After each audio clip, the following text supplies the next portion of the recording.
Bonjour Thomas. Bonjour. Merci d'avoir pris le temps dans ton calendrier très pris de répondre à mes questions. C'est super, merci. Non, c'est normal et merci pour l'invitation. Et tu sais, chaque fois qu'on peut parler de la Palestine, je réponds présent parce que c'est un sujet qui me tient à cœur et qui nous tient à cœur, je pense. Bah écoute, du coup, on va rentrer dans le sujet directement. Je voulais parler d'abord des mandats d'arrêt de la CPI, donc des mandats d'arrêt contre Netanyahou, contre Galland et aussi contre Mohamed Deif, mais a priori, il est déjà mort. C'est pas confirmé. Israël a dit qu'il avait tué, mais le Hamas n'a jamais vraiment confirmé. Donc on va se focaliser sur Netanyahou et sur Gallant. Qu'est-ce que t'en penses? Des mandats d'arrêt, juste. Déjà, c'est une bonne nouvelle puisque ça veut dire qu'il y a quand même une base du droit international qui fait qu'aujourd'hui, on a une instance, la Cour pénale internationale, sur demande du procureur. Parce que, je rappelle, c'est quand même partie de la demande du procureur qui avait demandé au juge de la CPI de prendre des mandats d'arrêt.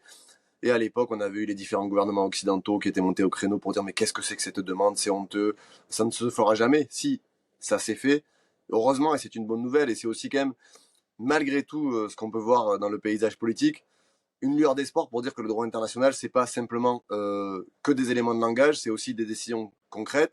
Donc là, il y a des mandats d'arrêt internationaux qui sont pris contre Gallant et Netanyahou, c'est une bonne nouvelle, sur des motifs très clairs, crimes contre l'humanité et crimes de guerre. Maintenant, c'est comment on applique ces mandats, quelle position prennent les pays occidentaux vis-à-vis de la décision de la CPI. Et là, il y a des choses à dire, puisque la France est loin d'être à la hauteur, mais c'est pas la seule. Mais en tout cas, c'est déjà une bonne nouvelle, qui est aujourd'hui une décision de droit international sur laquelle nous, on peut s'appuyer. On la demande depuis des mois, on a été traité de tous les noms, traîné dans la boue, en disant ça n'existera jamais. Si aujourd'hui, il y a des mandats d'arrêt contre 2 dirigeants politiques qui sont des criminels de guerre, ces gens doivent être aujourd'hui arrêtés, traduits en justice, et leur place est en prison. Du coup, je rebondis sur la réponse. Alors, je vais dire étonnante de la France. Je sais même pas si c'est le mot. Donc, c'était hier, je crois. La France a déclaré que Netanyahou bénéficiait d'une immunité vu que Israël n'était pas signataire de la CPI. Moi, j'ai parlé à des avocats de ça, on m'a dit c'est des bobards complètement, ça n'a aucun sens. Mais surtout, en fait, il faut rappeler que la CPI, c'est un organe des Nations Unies. La France est signataire de la CPI. La France, quand il y a eu le mandat d'arrêt contre Poutine, a de suite dit c'est génial, bien sûr, on arrêtera Poutine quand il vient. Donc, c'est quoi cette réponse? Parce que voilà, pour toi, c'est quoi cette réponse? Une fois de plus, ce gouvernement nous fait honte et fait honte à la France et fait honte aux dizaines de milliers de personnes qui se mobilisent depuis des mois pour qu'il y ait une décision de justice contre les criminels de guerre israéliens. C'est même pas une immunité en fait, c'est une impunité totale qui est donnée à Netanyahou. Parce que la position de la France qui est de dire que le communiqué de la diplomatie est lunaire. Il commence par dire qu'ils respectent la CPI, que la CPI existe, qu'ils sont membres et signataires, donc ils respecteront. Mais au nom de l'amitié historique entre la France et l'Israël, grande démocratie, qui respecte l'état de droit, finalement, on ne pourrait pas l'arrêter parce que Netanyahou et Israël n'est pas signataire de la CPI. Cet argument juridique, tu l'as dit, ne tient pas. Des avocats l'ont démonté.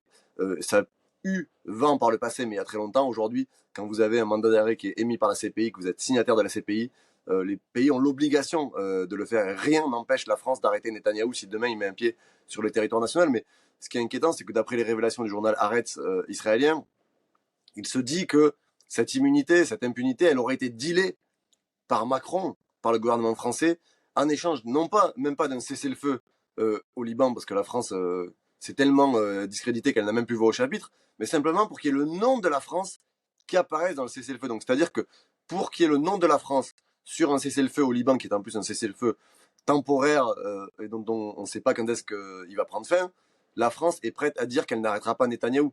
Enfin, c'est lunaire et là, ça discrédite les institutions internationales, ça discrédite la France et ça aussi discrédite quelque part les équilibres du monde parce qu'il y a un deux poids deux mesures. On en parlera peut-être tout à l'heure, mais je veux dire, tu l'as dit, quand Poutine a eu un mandat d'arrêt contre lui, moi j'ai pas de souci avec ça et on a toujours condamné l'attaque de la Russie contre l'Ukraine et il faut arrêter Poutine qui est aussi un dangereux personnage. Personne n'est venu dire que l'immunité, l'impunité, la tradition, l'amitié avec la Russie, non. Tout le monde a dit il faut l'arrêter. Là, c'est Netanyahou et on a la diplomatie française, confirmée par la porte-parole du gouvernement Maud Bréjean à la télé hier, qui dit non, non, il y a une impunité. En gros, si Netanyahou vient en France, on ne l'arrêtera pas. C'est absolument lunaire, c'est scandaleux, mais malheureusement, c'est pas surprenant, puisque la France, depuis le début de ce qui se passe dans la bande de Gaza et en Cisjordanie, n'est pas à la hauteur de la situation et court après les positions américaines, court après les positions israéliennes et ne prend pas de position de rupture claire. Ouais, d'ailleurs, ce cessez-le-feu, je sais pas si tu as vu, mais du coup, sur Haaretz et sur Al Jazeera ce matin, il reportait qu'il a déjà été violé. Israël a bombardé le sud Liban il y a quelques heures en disant que c'était parce que des militaires, des soldats du Hezbollah étaient dans le coin. À mon avis, Israël a prouvé pas depuis un an seulement, depuis des décennies maintenant, qu'il mentait quasiment à chaque fois. Donc j'ai aucun doute de qui a violé le cessez-le-feu. Mais donc ce qui est fou, c'est que comme tu dis, ce cessez-le-feu où il faut juste, je trouve ça tellement fou en fait que Macron dise écoutez, vous pouvez mettre mon nom au moins sur le petit papier là, le communiqué de presse, et moi j'arrête pas Netanyahou. Ça paraît tellement fou et c'est tellement dangereux, comme tu le disais, pour cette sensation que le monde entier, en tout cas les populations, du deux poids deux mesures quand il s'agit d'Israël, que je trouve voilà, que c'est vraiment très dangereux. On est en train de créer des précédents qui sont extrêmement dangereux pour le droit international, pour les guerres futures. Voilà, et ça fait très peur. Je voulais te demander pourquoi vous avez été accusé par les médias dominants, on va dire, et par les autres groupes, de faire une focalisation. Vraiment, le LFI fait un focus sur la Palestine, ne parle que de ça. C'est pas vrai, déjà, bien sûr. Mais pourquoi est-il important pour toi et ton groupe parlementaire que la Palestine soit toujours dans les débats, quoi? D'ailleurs, on en parlait bien avant le 7 octobre, donc cet argument déjà on le balayait comme ça. Moi j'avais déjà fait une question écrite au gouvernement français avant le 7 octobre sur une attaque de l'armée israélienne sur des camps de réfugiés en Cisjordanie, et j'ai retrouvé des positions que j'avais prises en 2018 à l'époque où j'étais à la CGT Cheminot, où il y avait déjà une offensive israélienne dans les territoires occupés, où j'avais déjà été accusé par le CRIF et un certain nombre d'organisations d'être antisémite parce que je prenais la position de défense de la Palestine. Donc c'est pas nouveau. Et en vérité, on n'a pas fait le choix de se focaliser sur la Palestine ou de ne parler que de la Palestine. En fait, ça s'est imposé à nous. La question, c'est plutôt pourquoi des gens n'en parlent pas? Pourquoi des gens sont silencieux? Quand vous avez des dizaines de milliers de personnes qui sont massacrées, que vous avez tous les jours des images qui vous arrivent, quand on massacre des journalistes, des humanitaires, des soignants, qu'on voit les images j'ai vu des images il y a quelques jours des bébés qui étaient en souffrance parce qu'il n'y avait pas de lait maternel qui rentrait dans la bande de Gaza. Au-delà de savoir la position politique qu'on a sur les deux États, sur savoir ce qu'il faudrait faire, c'est une position, à mon avis, d'humaniste, déjà, de dire il faut que ça s'arrête. Enfin, je veux dire, tout le monde a bien compris que ce qui se passe depuis le 7 octobre n'est pas une réponse à ce qui s'est passé le 7 octobre. C'était quelque chose qui était dans les cartons du gouvernement Netanyahou et dont il rêvait de mettre à exécution. C'est-à-dire éradiquer le peuple palestinien, vider les territoires occupés et faire ce qu'ils appellent le Grand Israël. Je veux dire, l'extrême droitisation du gouvernement suprémaciste israélien, elle n'est pas nouvelle. Elle n'est pas nouvelle. Donc, on a la responsabilité politique d'en parler et on va continuer à en parler parce que il faut continuer à en parler et il faudra continuer à en parler après parce que ça va s'arrêter à un moment ou un autre. Quand et à quel degré de mort Israël va estimer que ce sera suffisant comme punition collective, c'est-à-dire est-ce qu'ils vont estimer que tuer 100 000 Palestiniens ce sera suffisant, 150 000, 200 000, les expulser tous, on ne sait pas. Mais demain, il y aura à reconstruire l'État de Palestine, à reconnaître l'État de Palestine, à avoir un certain nombre de sujets. Donc, on n'a pas fait le choix de parler de ça, mais on a été obligé comme responsable politique de réagir à ce sujet-là, un sujet qui nous touche et puis en plus qui traverse toutes les questions politiques qui sont aujourd'hui importantes, la question du colonialisme, la question de l'impérialisme, la question du commerce des armes, parce que derrière il y a tout ça qui est imbriqué dans la question israélo-palestinienne. Donc c'était une responsabilité politique et je crois que ceux qui se couvrent de honte aujourd'hui, c'est ceux qui sont silencieux. Moi j'en veux presque plus à ceux qui ne disent rien, parce qu'ils considèrent que c'est vrai c'est difficile, tu prends des coups, t'es insulté, t'es calomnié, t'as parfois des plaintes pour apologie du terrorisme, un certain nombre d'outils qui sont utilisés contre nous. Au moins ceux qui sont dans un soutien inconditionnel à Israël, on sait avec qui on s'affronte. On sait qu'est-ce qu'ils ont comme projet politique, quelle position. Mais la très grande majorité des députés, si je prends l'hémicycle français, je m'arrête là-dessus, la très grande majorité des députés français dans l'hémicycle n'a pas pris position, est restée silencieuse. Regarde d'ailleurs comme si ça n'existait pas, parce qu'ils considèrent que c'est des coups à prendre soit à droite, soit à gauche, donc attendons que ça passe, et après on va parler d'autre chose. C'est ces gens-là qui sont aujourd'hui, pour moi, scandaleux, parce que il y a un génocide en cours dans la bande de Gaza. Enfin, je veux dire, on parle pas d'une incursion de l'armée israélienne dans un camp de Jénine, même si nous, on aurait été les premiers à la condamner. Là, on parle de l'éradication d'un peuple organisé, filmé, en direct à la télé, armé par des armes françaises, occidentales, américaines, allemandes, britanniques. Donc on peut pas se taire là-dessus. Donc c'est pour ça que c'est quelque chose qui nous prend aux tripes, parce qu'on a aussi des liens là-bas, on a des amis, on voit les gens massacrés. Je veux dire, c'est plus possible.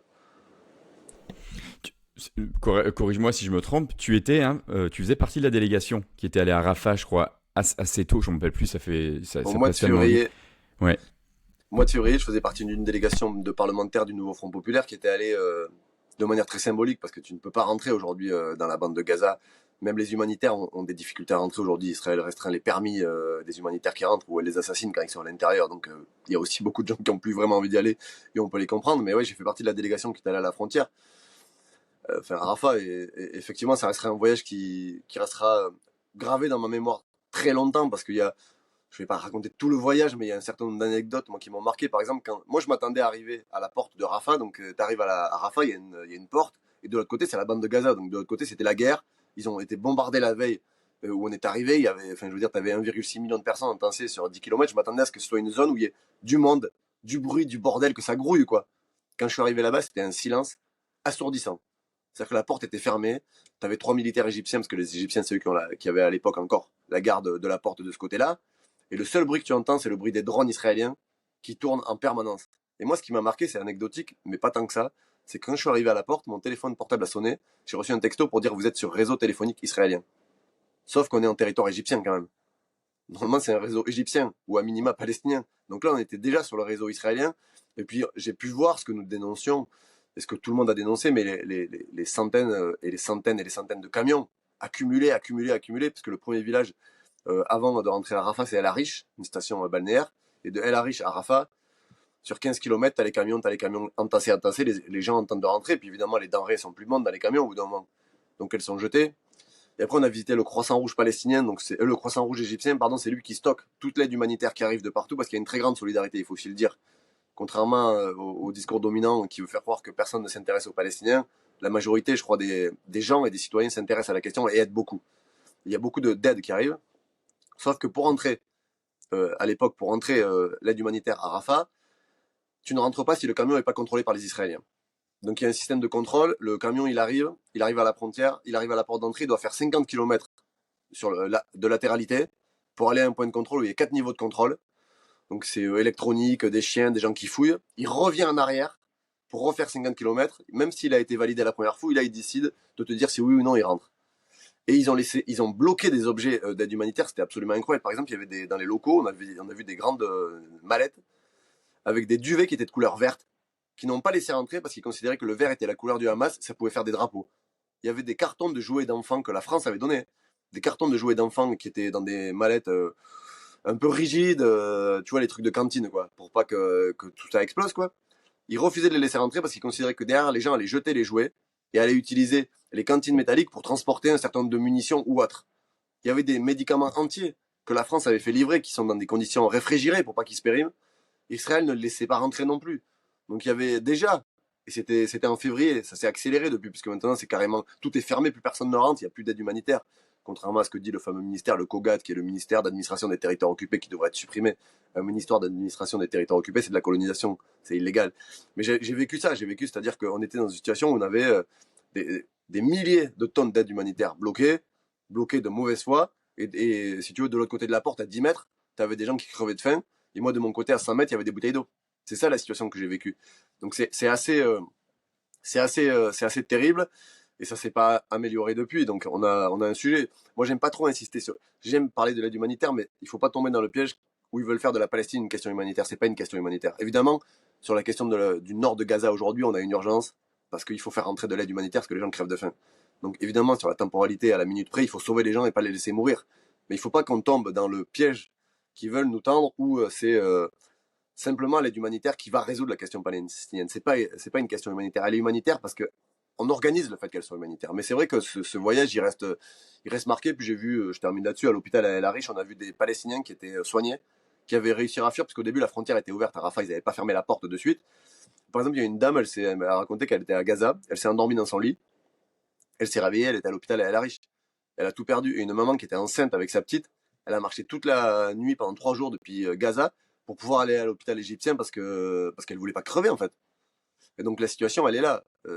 Après bon il y a le rôle de l'Égypte, je vais pas m'étendre là-dessus, qui a aussi une position compliquée et qu'on peut dénoncer, mais je veux dire Israël organise aujourd'hui, c'est la première fois depuis très longtemps, c'est quasiment inédit de voir une guerre où on empêche les gens de partir.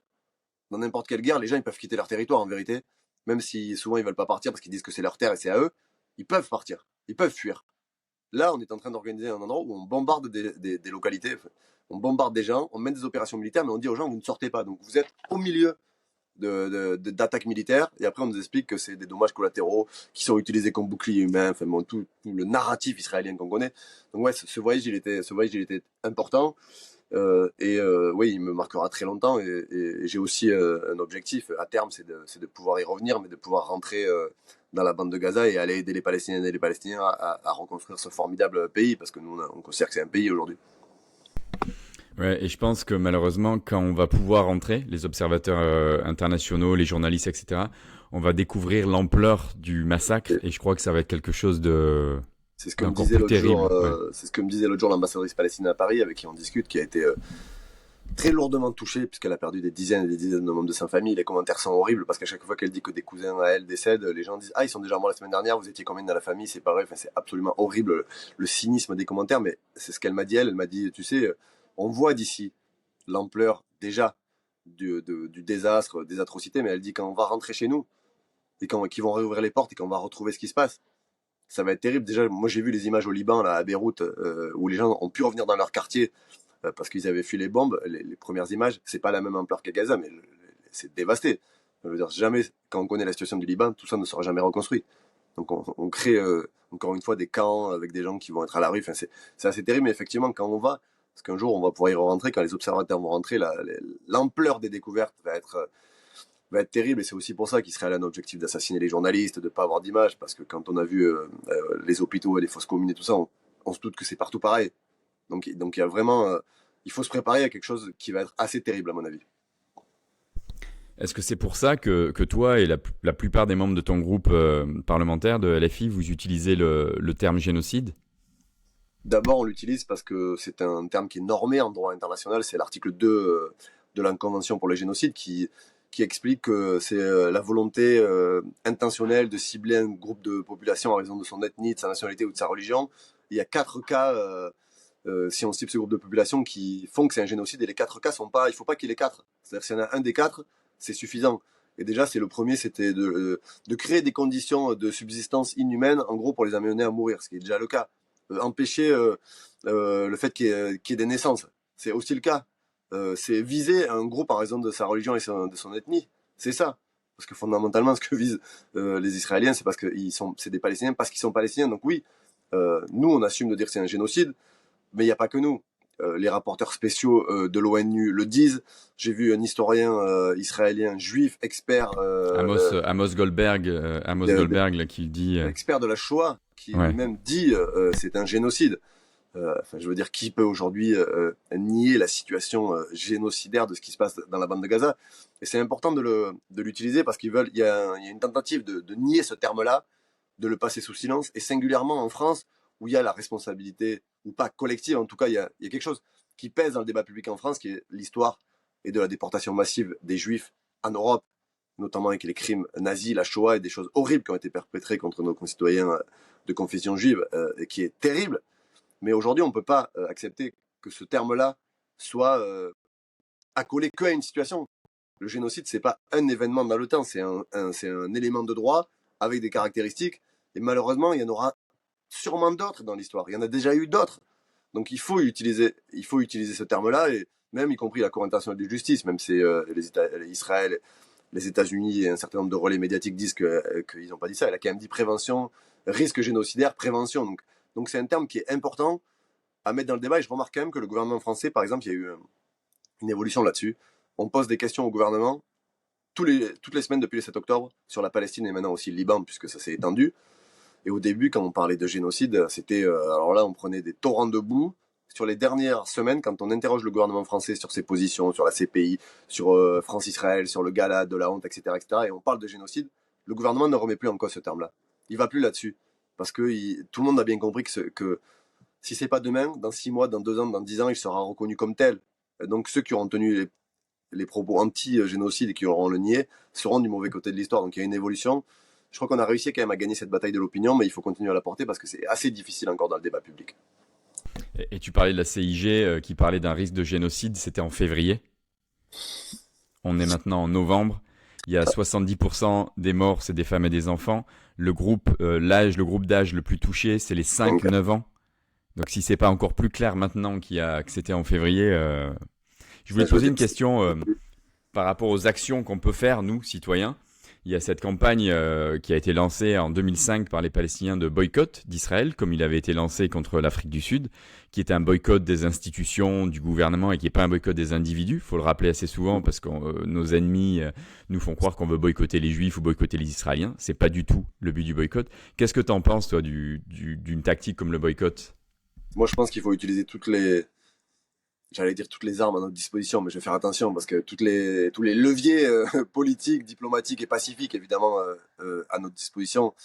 Et évidemment, nous, on cible pas une personne parce qu'elle est israélienne ou parce qu'elle est juive. Nous, ce qu'on cible, c'est la politique d'un gouvernement, la politique d'un État et une armée, aujourd'hui coloniale. Et l'action organisée d'un État. Et je déborde un peu, mais je tiens à le dire parce que celles et ceux qui portent une responsabilité ici en France dans la montée de l'antisémitisme, c'est ceux qui font croire que les citoyens français de confession juive sont responsables de ce qui se passe en Israël. Aucun juif de France n'est responsable de ce que fait le gouvernement Netanyahou. Ceux qui sont responsables en France, c'est ceux qui apportent un soutien inconditionnel à l'État israélien et à Netanyahou.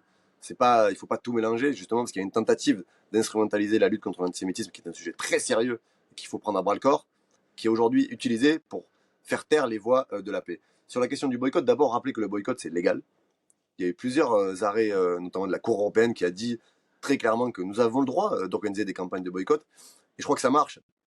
Ça marche sur un certain nombre d'éléments, ça marche sur le boycott commercial. On voit aujourd'hui dans les universités de plus en plus de contestations sur la question de rupture des partenariats.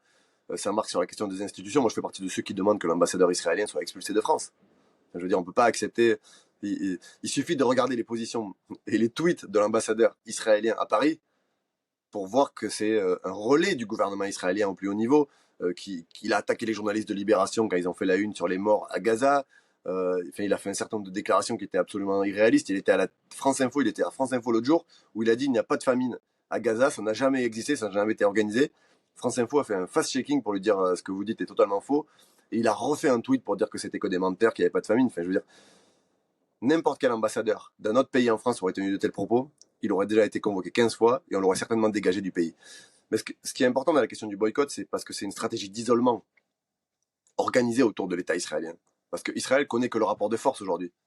Et en vérité, le génocide, il ne va pas s'arrêter parce qu'on va faire des communiqués de presse, des tweets et des appels au cessez-le-feu permanent comme certains le font. Ça ne marche pas. Israël ne fonctionne pas comme ça. Netanyahou a balayé d'un revers de main toutes les positions, y compris même celles où les Américains ont tenté à un moment de lui dire là tu vas un peu trop loin, bon, il faut faire attention.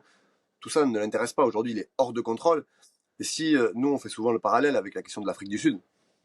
L'Afrique du Sud, elle a cédé à un moment donné parce que c'était devenu un État paria. Que plus personne ne voulait aller faire des matchs de foot contre l'Afrique du Sud, plus personne ne voulait aller jouer au rugby avec eux, plus personne ne voulait inviter des représentants de l'État d'Afrique du Sud sur des festivals de cinéma. On n'acceptait pas d'avoir dans les salons d'armement des représentants sud-africains comme c'est le cas aujourd'hui avec l'État israélien. Donc si on veut faire céder le gouvernement israélien, le mettre à genoux et stopper le génocide, c'est parce qu'il faut isoler Israël, il faut le mettre au banc des nations. Et je crois quelque part c'est lent, et la temporalité politique et médiatique et organisationnelle, elle n'est pas celle des populations sur le terrain. Parce que pendant qu'on se parle, pendant des minutes, il y a des gens qui meurent. Mais on a une responsabilité, il faut continuer à faire ça. Et si l'agressivité des gens qui soutiennent inconditionnellement Israël est si forte en ce moment, c'est qu'ils sentent aussi qu'il y a un isolement qui est en train de progresser. C'est-à-dire qu'on voit des motions dans des conseils d'administration qui ne sont pas votées que par les étudiants. Il y a de plus en plus d'enseignants, de chercheurs qui prennent des positions qui coûtent parce que effectivement, s'engager sur ce sujet-là aujourd'hui, ça peut vous amener à être sanctionné, à faire quelques heures de garde à vue, à perdre votre boulot. On a vu des situations comme ça, mais je crois que ça marche. J'ai vu les chiffres, par exemple, de McDonald's qui donnaient les bénéfices sur les dernières années. Il y a une chute sur la dernière année parce que la question du boycott, elle est aussi, j'ai envie de dire, elle est facile. Parce qu'il est plus facile aujourd'hui de ne pas aller faire ses courses à Carrefour que d'aller dans une manifestation en France où vous risquez, une violence policière, parce que ça existe aussi quand même, il faut le dire. Deux, d'être montré du doigt. Deux, d'avoir des collègues qui vous voient et qui vous dénoncent. Enfin, il y a tout quand même une cristallisation de colère autour de la voix des Palestiniens et des Palestiniennes, tandis que ne pas aller faire ses courses à Carrefour, on peut aller les faire ailleurs. C'est pas pour ça que la question du traitement des salariés des autres chaînes de supermarchés elle est meilleure, mais il faut dire que c'est une action qui marche. Et je crois qu'il faut encourager le boycott. Et je termine sur une chose, la réponse la plus belle du peuple français, ça a été le fameux match de foot France-Israël, où on a vu toute la classe politique, tous les dégoûtants qui se sont jetés au Stade de France. Ils ont vendu 14 000 places. 14 000 places pour un match de l'équipe de France de foot. Et ils ont tenté de faire croire, c'est parce que les gens se sentaient en insécurité à aller au Stade de France. Le Stade de France, il était bunkerisé. Personne n'avait appelé à quoi que ce soit. La manifestation contre le match, elle était à 10 km du stade. C'est parce que les gens ont dit très précisément, nous ne voulons pas participer à cette opération de blanchiment de l'État israélien et faire croire que le sport est quelque chose de neutre, que ça se passe ailleurs. Non, mais là encore, on vise pas les joueurs de foot de l'équipe israélienne. C'est pas mon sujet. S'il faut, les joueurs de foot israéliens, apparemment, ils sont contre la politique du gouvernement.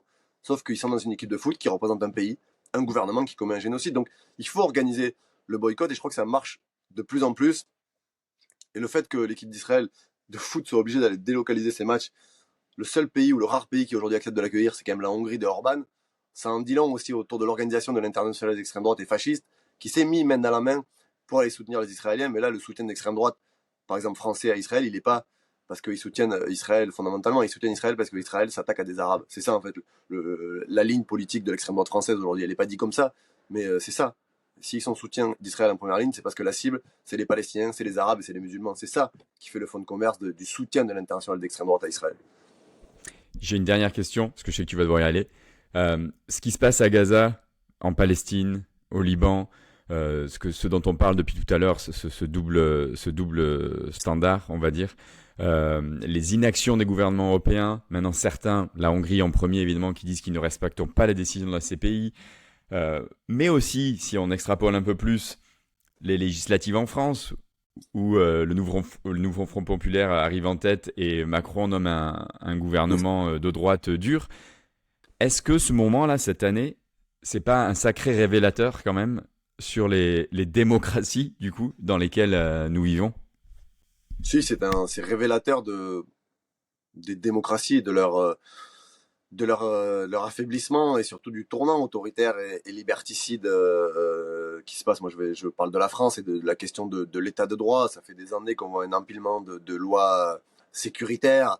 Ça fait des années qu'on voit naître un racisme de plus en plus prégnant, une islamophobie d'État qui est de plus en plus assumée et qui aujourd'hui s'incarne dans la bataille contre les Palestiniens, parce que fondamentalement, les critiques qu'on a entendues quand on défend les Palestiniens, c'est parce que vous êtes alliés aux musulmans, vous êtes des porte-parole des islamistes, enfin tout ce qu'on a entendu. C'est assez terrible, mais surtout ce qui est en train de se passer avec l'inaction des gouvernements occidentaux et le deux poids deux mesures incroyable avec l'Ukraine et la Russie qu'on a du mal nous-mêmes à expliquer.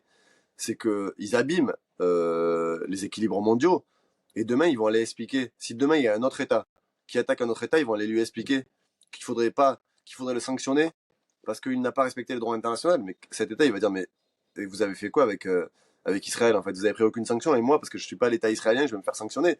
Donc c'est aussi ils sont en train de mettre le doigt dans l'engrenage où c'est la loi du plus fort qui va aujourd'hui réglementer les équilibres du monde. On sait que le monde est une poudrière. La question des frontières, il y a des conflits un peu partout. Le monde, il est sous tension, mais parce qu'on est aussi dans un monde capitaliste qui organise le fait qu'il y ait des tensions, parce qu'il se nourrit de ça. Mais je veux dire, il y a quand même un véritable danger à laisser faire et à ne prendre aucune décision, parce que derrière, on légitime des gouvernements ou des États qui vont mener des actions violentes.